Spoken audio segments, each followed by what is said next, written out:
महत्वाकांक्षी चंद्र मिशन चंद्रयान-3 के लिए उल्टी गिनती शुरू हो गई है, क्योंकि अंतरिक्ष यान अब चंद्रमा के दक्षिणी ध्रुव से महज कुछ घंटे की दूरी पर है।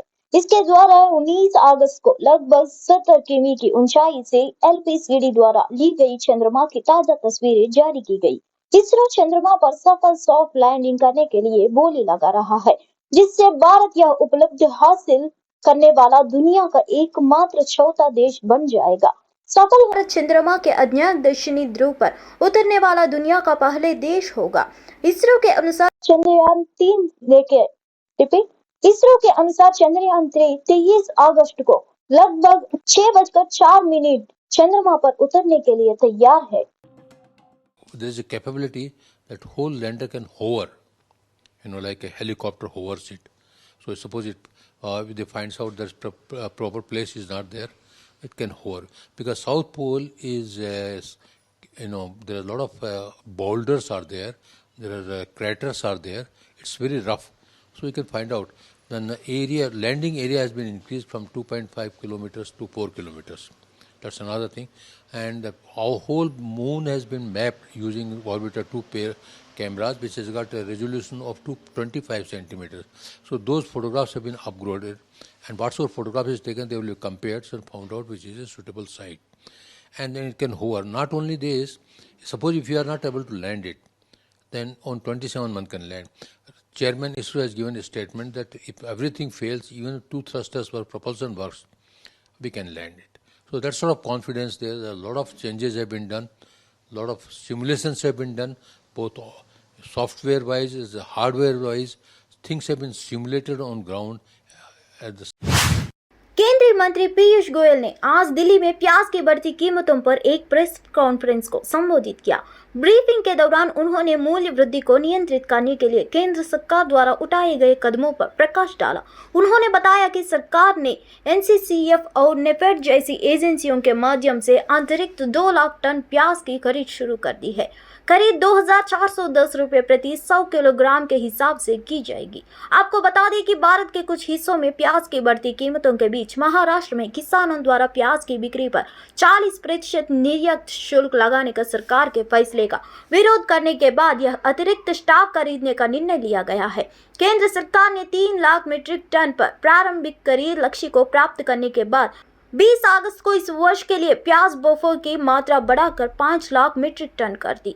यदि कम आपूर्ति वाले मौसम के दौरान दरें काफी बढ़ जाती है, तो किसी भी आपात स्थिति को पूरे करने और मूल्य स्थिरीकरण के लिए बफर स्टॉक बनाए रखा जाता है। 1.5 लाख टन नाफेड द्वारा, 1.5 लाख टन एनसीएफ द्वारा अभी तक हम खरीद चुके हैं, जिसके कारण जो किसानों का दाम बहुत ही कम था, आज से महीना 1.5 महीना पहले, वो अच्छी मात्रा से बढ़ा है और किसानों को अपनी उपज के लिए सही दाम मिला है। इसी समय देश भर में जो खबरें आई कि प्याज के दाम बढ़ गए हैं, उपभोक्ताओं को तकलीफ हो रही है, और उसका एक कारण ये भी है कि मौसम थोड़ा खराब चल रहा था। खरीफ 2023 की सोइंग भी देरी से होने के कारण एक संदेह था कि शायद इस साल जो दाम उपभोक्ता। उत्तराखंड के मुख्यमंत्री पुष्कर सिंह धामी ने आज मंगलवार को मौसम विभाग द्वारा राज्य के 7 जिलों में 2 दिवसीय रेड अलर्ट की चेतावनी के मद्देनजर स्थिति की समीक्षा करने के लिए सचिवालय स्थित राज्य आपातकालीन परिचालन केंद्र पहुंचे और यहां उन्होंने वरिष्ठ अधिकारियों संग स्थिति की समीक्षा की। बैठक के बाद सीएम पुष्कर सिंह धामी ने अपने ट्विटर अकाउंट पर ट्वीट जारी कर बताया है, सचिवालय स्थित राज्य आपातकालीन परिचालन केंद्र में मौसम विभाग द्वारा 2 दिवसीय रेड अलर्ट की चेतावनी के दृष्टिगत वरिष्ठ अधिकारियों के साथ बैठक की। अधिकारियों को अलर्ट मोड पर रहते हुए किसी भी प्रकार की स्थिति से निपटने हेतु तैयार रहने के लिए निर्देशित किया। अतिवृष्टि से प्रभावित लोगों के लिए प्रदेश सरकार द्वारा जल्द ही एक योजना लाई जाएगी। इस योजना के अंतर्गत बेघर हुए लोगों को पुनर्वास एवं उनके रोजगार हेतु प्रशिक्षण की व्यवस्था की जाएगी। साथ ही जिन बच्चों ने इस आपदा में अपने माता पिता खोए हैं, उन बच्चों के लिए शिक्षा भी विशेष प्रबंध किया जाएगा। सचिवालय स्थित राज्य आपातकालीन परिचालन केंद्र में मौसम विभाग द्वारा 2 दिवसीय रेड अलर्ट की चेतावनी के दृष्टिगत वरिष्ठ अधिकारियों के साथ बैठक की। अधिकारियों को अलर्ट मोड पर रहते हुए किसी भी प्रकार की स्थिति से निपटने हेतु तैयार रहने के लिए निर्देश किया।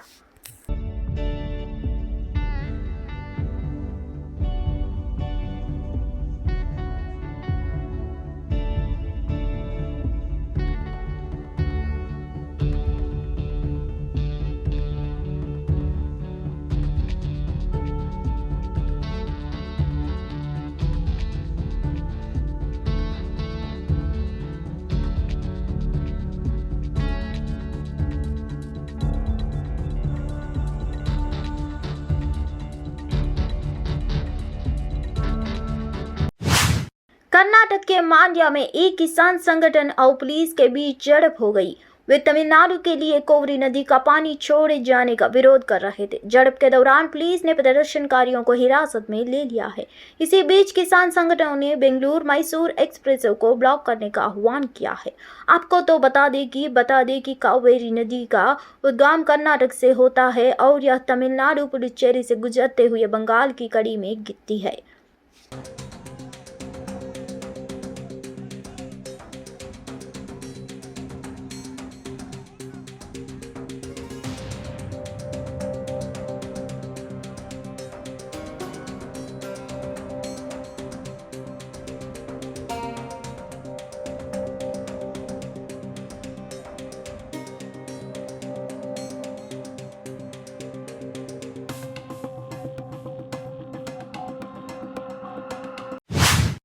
केंद्रीय नागरिक उड्डयन मंत्री ज्योतिरादित्य सिंधिया ने कहा कि चंद्रयान 3 की सफलता भारतीय वैज्ञानिकों और विशेषज्ञों द्वारा रचा गया एक महान इतिहास होगा।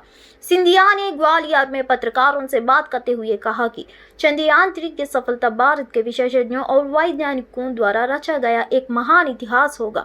प्रधानमंत्री नरेंद्र मोदी के नेतृत्व में भारत नई ऊंचाइयां हासिल कर रहा है। देश के अंदर ही नहीं बल्कि दुनिया के मंचों पर भी भारत का झंडा लहरा रहा है। लेकिन अब हमारी कोशिश है कि भारत का तिरंगा चांद पर ले रहा है। इस दौरान केंद्रीय मंत्री सिंधिया ने चंद्रयान 3 के चंद्रमा पर उतरने से पहले सभी विशेषज्ञों, वैज्ञानिकों और पीएम मोदी को बधाई भी दी है। विशेष तौर जो लंगोवाल में हमारे किसान भाई की मौत हुई है लाठीचार्ज पे, उसके लिए मैं डायरेक्टली भगवंत मान को रिस्पॉन्सिबल समझता हूँ। और हमारा कहना ये है कि इमीडिएटली जिन पुलिस ऑफिसर्स ने भगवंत मान के कहने पर ये ब्रूटल लाठीचार्ज किया, उन पर इमीडिएट एक्शन होना चाहिए। मुझे आज वो दिन याद आ रहे हैं जब साइमन कमीशन का विरोध करते हुए लाला लाजपत राय साहब पर ऐसा ही उस टाइम ब्रिटिश राज ने अत्याचार किया था, और वो लाठीचार्ज में जब लाला लाजपत राय जी की डेथ हुई थी, वो टर्निंग पॉइंट था इंडियन हिस्ट्री। केंद्रीय नागरिक उड्डयन मंत्री ज्योतिरादित्य सिंधिया ने कहा कि चंद्रयान 3 की सफलता भारतीय वैज्ञानिकों और विशेषज्ञों द्वारा रचा गया एक महान इतिहास होगा। सिंधिया ने ग्वालियर में पत्रकारों से बात करते हुए कहा कि चंद्रयान 3 की सफलता भारत के विशेषज्ञों और वैज्ञानिकों द्वारा रचा गया एक महान इतिहास होगा। प्रधानमंत्री नरेंद्र मोदी के नेतृत्व में भारत नई ऊंचाइयां हासिल कर रहा है। देश के अंदर ही नहीं बल्कि दुनिया के मंचों पर भी भारत का झंडा लहरा रहा है। लेकिन अब हमारी कोशिश है कि भारत का तिरंगा चांद पर ले रहा है। इस दौरान केंद्रीय मंत्री सिंधिया ने चंद्रयान 3 के चंद्रमा पर उतरने से पहले सभी विशेषज्ञों, वैज्ञानिकों और पीएम मोदी को बधाई भी दी है।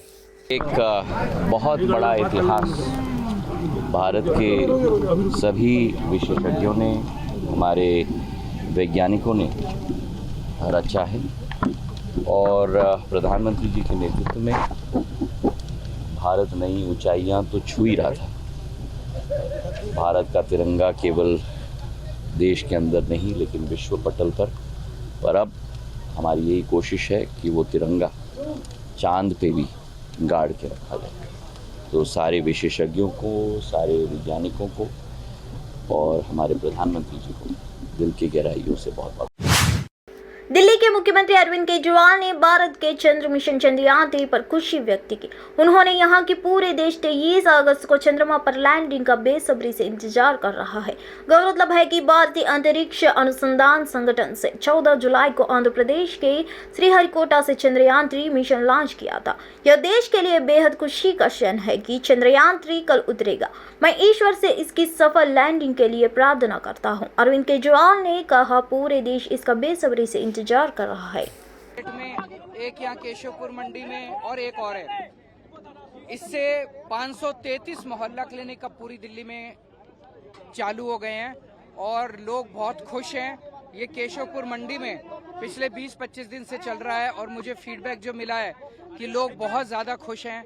यहाँ पे फ्री में इलाज मिलता है, छोटी मोटी बीमारी हो तो लोग यहाँ पे आके फ्री में टेस्ट होता है, फ्री में इलाज मिलता है, फ्री में दवाइयाँ मिलती है।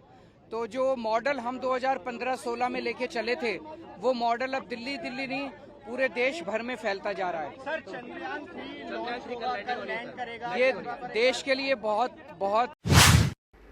महाराष्ट्र के नासिक में प्याज पर 40% निर्यात शुल्क लगाने का केंद्र सरकार के फैसले के खिलाफ विरोध प्रदर्शन के बीच राज्य कांग्रेस अध्यक्ष नाना पटोले ने मोदी सरकार की आलोचना की और देवेंद्र फडणवीस से सवाल भी किया। नाना पटोले ने कहा कि वे हमारे किसानों से झूठ बोल रहे हैं। मेरा सवाल देवेंद्र फडणवीस और पीयूष गोयल से है कि आप निर्यात कर क्यों बढ़ाते हैं? प्याज बासी हो जाता है और अगर NAFED ने तुरंत इससे नहीं खरीदा तो किसानों का नुकसान होगा। भाजपा सरकार किसानों के खिलाफ है। भाजपा को हमारे देश के लोगों और किसानों की परवाह नहीं है। उन्हें अडानी की तरह आयाती व्यवस्था की परवाह है। भाजपा ने खाद बीज और कीटनाशकों की कीमत बढ़ा दी और वे योजना बना रही है कि किसानों को कम कीमत कैसे मिलेगी। सरकार ने पिछले हफ्ते 31 दिसंबर 2023 तक घरेलू बाजार में कीमतों में वृद्धि को रोकने और आपूर्ति में सुधार करने के लिए प्याज के निर्यात पर 40% शुल्क लगाया था। निर्यात शुल्क उन रिपोर्ट के बीच आया है कि सितंबर में प्याज की कीमतें बढ़ने की संभावना है। इससे पहले 11 अगस्त को केंद्र सरकार ने अपने बफर स्टॉक से मुख्य सब्जी जारी करना शुरू किया था।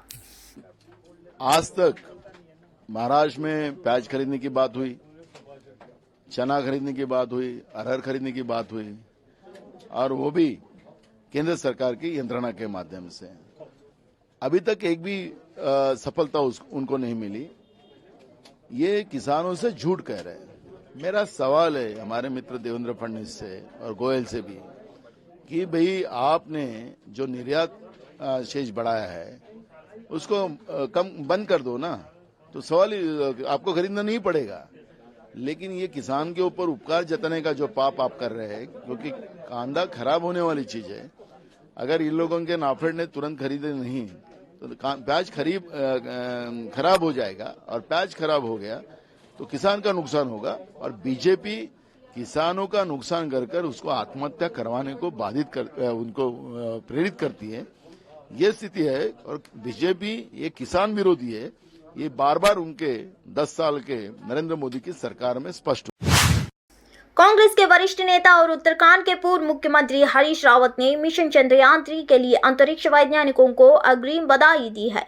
रावत ने मीडिया से बातचीत में कहा कि देश के लोगों के साथ साथ हमें भी इंतजार है कि कल मिशन चंद्रयान-3 सफल हो। उन्होंने कहा कि हम भगवान से प्रार्थना कर रहे हैं कि हमारे अंतरिक्ष वैज्ञानिकों का सपना पूरा हो और हम मिशन से मानवता का कल्याण हो। रावत ने कहा कि इस समय वह दूरदर्शी प्रधानमंत्री पंडित जवाहरलाल नेहरू को भी याद करना चाहते हैं। पंडित नेहरू ने इसरो के स्थापना की और आज की उपलब्धियों की नींव रखी थी। उल्लेखनीय है कि भारत का चंद्रयान-3 चांद के बेहद करीब पहुंच चुका है। 23 अगस्त की शाम को इसकी चांद की सतह पर सॉफ्ट लैंडिंग की योजना है। इसरो के अनुसार चंद्रयान-3 मिशन का लैंडर मॉड्यूल अभी चांद की कक्षा में चक्कर लगा रहा है। वह 23 अगस्त को शाम 6:04 पर सॉफ्ट लैंडिंग करेगा। अबॉर्शन कराया गया था, उनको जुडिशियल कस्टडी में तो भेजा ही है। साथ ही स्वाति मालीवाल जो DCW की अध्यक्ष हैं, चेयरमैन हैं, वो भी लगातार नाबालिग से मिलने की कोशिश कर रही हैं, लेकिन हालांकि अभी तक उनकी मुलाकात नहीं हो पाई है। इस पूरी घटना को, और आप क्योंकि राज्य के मुख्यमंत्री भी रहे हैं, तो ऐसी स्थिति में पुलिस व जो अन्य तमाम जो विभाग है उन पर आपकी क्या राय है और क्या मैं समझता हूँ पुलिस अपने कर्तव्य को पूरी निष्ठा से पूरा करेगी और पूरा देश दिल्ली पुलिस किस तरीके से इस मामले में अपने कर्तव्य को निभाती है देख रही है, क्योंकि एक तरफ दिल्ली प्रशासन का वरिष्ठ अधिकारी है तो उसका महापाप है, तो दूसरी तरफ दिल्ली पुलिस है। बच्ची तो विक्टिम है, उसकी सुरक्षा होनी चाहिए और उसके परिवार के जो भी लोग हैं, जो असहाय हैं,